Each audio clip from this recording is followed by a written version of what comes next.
خوشبو رمضان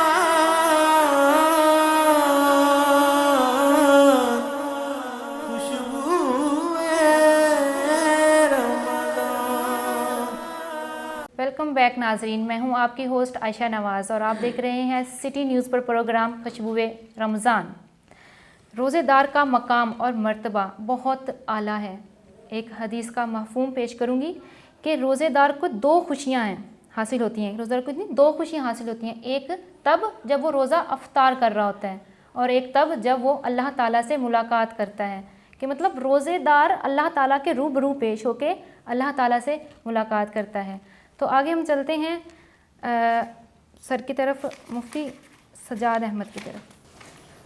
سر، میرا یہ سوال ہے کہ روزہ کفارہ اور قضا، اس میں کیا فرق ہے؟ اس میں فرق بیان کر دیجیے گا تھوڑا۔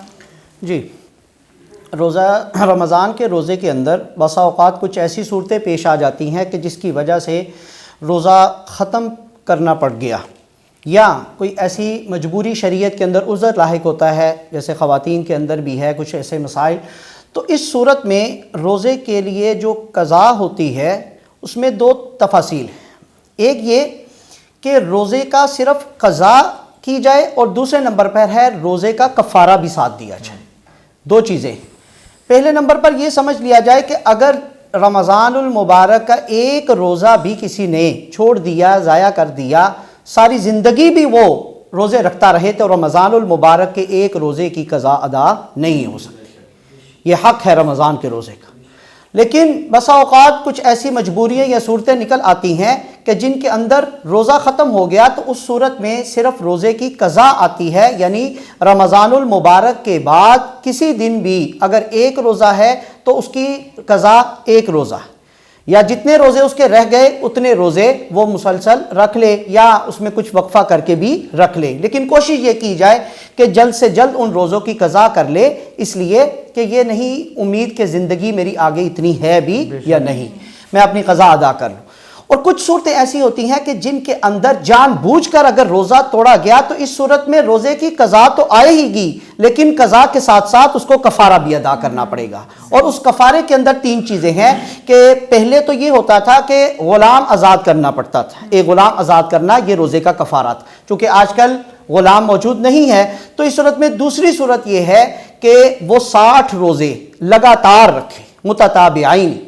اور عورت کے لیے تھوڑی سی آسانی ہے کہ اس کو اپنی کچھ پیریڈز کی وجہ سے چھوڑنے پڑ جاتے ہیں تو وہ دوبارہ وہیں سے اپنے، لیکن آدمی کے لیے یہ چیز ہے کہ وہ اگر روزہ چھوڑ دیتا ہے تو کفارے میں دوبارہ وہیں سے شروع کرنا، متتابعین لگاتار روزے رکھنے پڑیں گے۔ اور تیسری صورت یہ ہے کہ اگر وہ 60 روزے نہیں رکھ سکتا تو اس صورت میں 60 مساکین کو کھانا کھلا دے 2 وقت کا، یہ بھی کفارہ ادا ہو سکتا ہے اس صورت میں۔ اور اس میں یہ صورت بھی آسان ہے کہ کسی ایک مسکین کو لے کر آپ 60 دن کا اس کو راشن لے دیتے ہیں، یا 60 محتاجوں کو صدقہ فطر کے برابر آپ کچھ سامان دے دیتے ہیں، تو اس صورت میں بھی آپ کا کفارہ ادا ہو جائے۔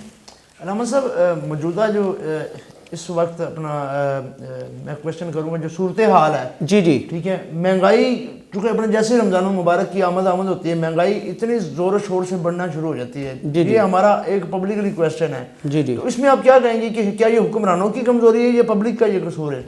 اصل چیز یہ چیز ہے کہ اس صورت میں ہم دو چیزیں دیکھیں۔ اللہ کے نبی صلی اللہ علیہ وسلم نے 1400 سال پہلے ایک حدیث فرما دی تھی کہ اعمالکم و اموالکم، جس طرح کہ تمہارے اعمال ویسے تمہارے حکمران۔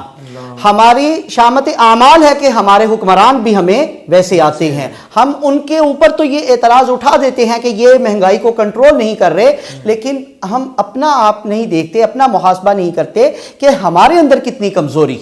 اصل چیز دین، میں ایک بات کہوں گا، دین صرف عبادات کا نام نہیں ہے، دین نام ہے عبادات، معاملات، معاشرت، اخلاقیات۔ ان چاروں پانچوں چیزوں کو جب آپ دین کے مطابق نہیں کرتے، حضور نبی کریم صلی اللہ علیہ وسلم کے طریقے کے مطابق نہیں چلاتے، اس وقت تک آپ دین کے اندر مکمل داخل نہیں ہیں۔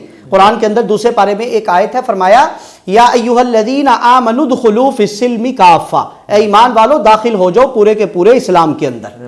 اب اصل چیز یہ ہے کہ یہ جو صورتحال پیدا ہوتی ہے یہ ہماری معاشرتی طور پر، اور تھوڑی دیر پہلے آپ حافظ صاحب سے ایک سوال کر رہے تھے کہ تاجر آج کل جو کچھ کر رہا ہے منافع خوری کی آڑ میں، یہ اسی سوال کے متعلق کے ساتھ ہی جڑ گیا، تو یہ چیز دیکھی جائے کہ تجارت کے اندر صرف روزہ اور اسی طرح ہم نماز ہی نہیں ہے، بلکہ تجارت کے اندر اللہ کے نبی صلی اللہ علیہ وسلم کی ایک حدیث ہے، فرمایا التاجر صدوق الامین مع النبیین والصدیقین والشہداء والصالحین، فرمایا سچا امانت دار تاجر قیامت والے دن صدیقین کے ساتھ، شہداء کے ساتھ، صالحین کے ساتھ، نیک لوگوں کے ساتھ اٹھایا جائے۔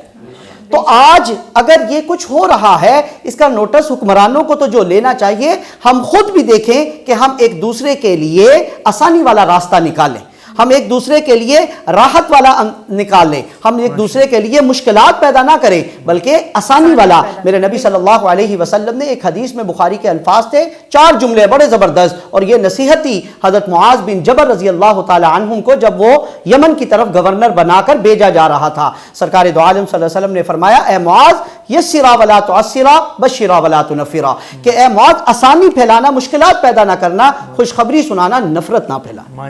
یہ ہمارے لیے آج کل یہی ایک لمحہ فکریہ ہے کہ ہم دیکھیں کہ ہمارے نبی کا کیا طریقہ تھا اور ہمارا طرز عمل کیا، تو انسان کو ساری سمجھ آ جائے گی۔ ماشاءاللہ، جزاک اللہ۔ حافظ رضا رحمان صاحب، سر بڑا مائنر سا کویشچن ہے، کچھ لوگ مینٹلی طور پر پتہ نہیں خود کو حاتم تائی سمجھ بیٹھتے ہیں، سمجھ کر غرباء کی بالخصوص بالعموم پورے مہینے میں پورا سال ہی ایسا چلتا ہے اور بالخصوص اس ماہ میں خود کو حاتم تائی سمجھ کر غرباء کی لائن لگوا لیتے ہیں۔ وہ بیچارے سارا دن کھڑے رہتے ہیں، بدقسمتی سے لائن لگی ہوتی ہے، سارا دن کھڑے رہتے ہیں، ٹھیک ہے، اور آج اگر ان کو ترسا کر شام کو 200 400 500 دے کر بھیج دیا جاتا ہے، اس پر آپ کیا کہیں گے؟ میں یہ کہوں گا کہ اس کا تو بہتر جواب ہمارے یہ علامہ مفتی سجاد صاحب دیں گے، تو مفتی صاحب ذرا اس کے اوپر آپ تھوڑا سا بیان فرمائیں۔ اصل میں اس مسئلے کے اوپر سب سے بڑی چیز یہ ہے، میں آج بھی جمعے کے اندر خطبے میں یہ بات کہہ رہا تھا کہ جس کو اللہ رب العزت نے نوازا ہے، یہ محض اس کی عطا ہے، انسان کا اپنا کوئی کمال نہیں۔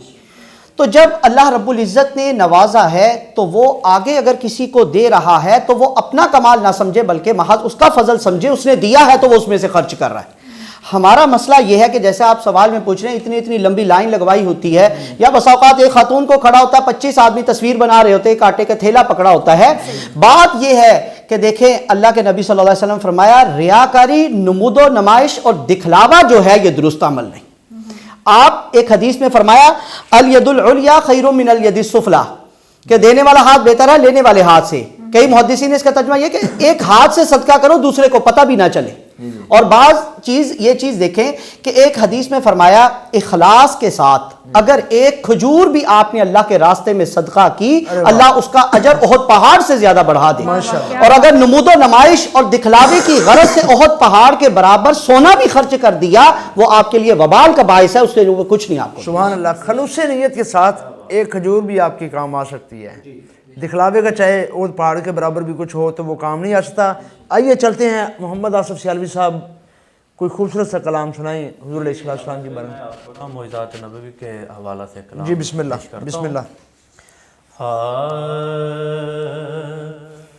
معجزہ میرے نبی کا کہہ دیا تو ہو گیا، معجزہ میرے نبی کا کہہ دیا تو ہو گیا، آپ نے قطرے کو دریا کہہ دیا تو ہو گیا، آپ نے قطرے کو دریا کہہ دیا تو ہو گیا، ہاتھ میں تلوار لے کر آئے جب حضرت عمر، سبحان اللہ، سبحان اللہ، ہاتھ میں تلوار لے کر آئے جب حضرت عمر، آ میرے دامن میں آ جا کہہ دیا تو ہو گیا، آ میرے دامن میں آ جا کہہ دیا تو ہو گیا، معجزہ نبی کا کہہ دیا تو ہو گیا. اور یہاں کلام شعر ویس بھائی کہ مصطفیٰ سے ہے خدا کو پیار کتنا دیکھیے, مصطفیٰ سے ہے خدا کو پیار کتنا دیکھیے, کہ خانہ کعبہ کو قبلہ کہہ دیا تو ہو گیا. کیا بات ہے, ماشاءاللہ. خانہ کعبہ کو قبلہ کہہ دیا تو ہو گیا. معجزہ میرے نبی کا کہہ دیا تو ہو گیا. ماشاءاللہ, سبحان اللہ, سبحان اللہ. اپنا عابد بھائی, آپ ماشاءاللہ اتنی دور سے سفر کر کے آئے ہیں اور بڑی محبت کی آپ نے, کون سا کلام آج ہمیں سنائیے؟ آخر پہ انشاءاللہ آپ کو منقبت حضرت فاطمہ رضی اللہ عنہا. جی بسم اللہ, بسم اللہ.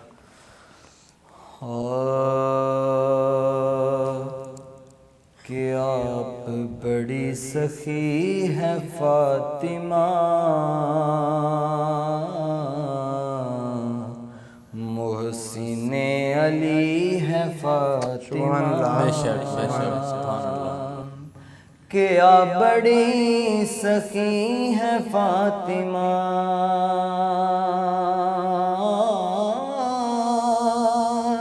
آپ بڑی سخی ہے فاطمہ, محسن علی ہے فاطمہ, محسن علی ہے فاطمہ, کہ روٹی تیرے ہاتھ کی پکی,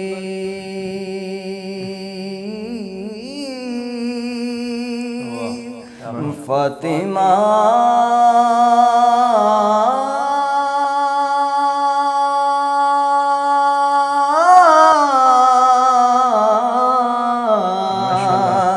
روٹی تیرے ہاتھ کی پکی, عرش پہ گئی ہے فاطمہ, سبحان اللہ, کیا بات ہے, ماشاءاللہ, کیا بات ہے. عرش پہ گئی ہے فاطمہ. بڑے پیارا شعر ہے کہ مصطفیٰ کو مانگنا پڑا,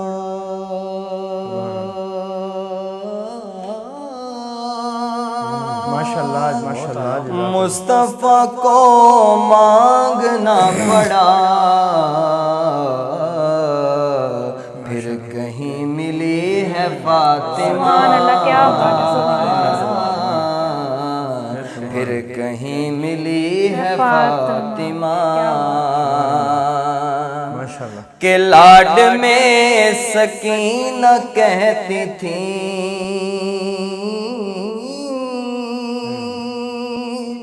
لاڈ میں سکینہ کہتی تھی, کہ عرش پہ پلی ہے فاطمہ, عرش پہ پلی ہے فاطمہ, ماشاءاللہ, ماشاءاللہ.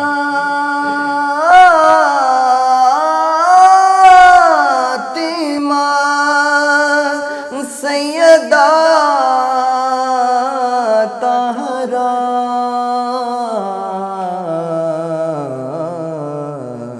آپ بڑی سخی ہے فاطمہ, آپ بڑی سخی ہے فاطمہ, آپ بڑی سخی ہے فاطمہ.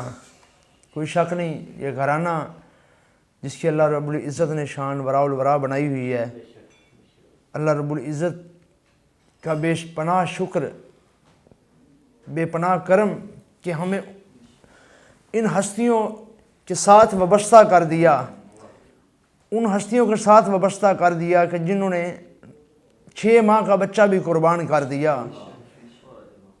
جنہوں نے 18 سال کا علی اکبر بھی قربان کر دیا, جنہوں نے کسی کی کوئی پرواہ نہ کی۔ ناظرین یہاں پر ایک چھوٹی سی کمرشل بریک لیتے ہیں، انشاءاللہ بریک کے بعد اپنے پروگرام کو یہیں سے کنٹینیو کرتے ہیں۔ خوشبو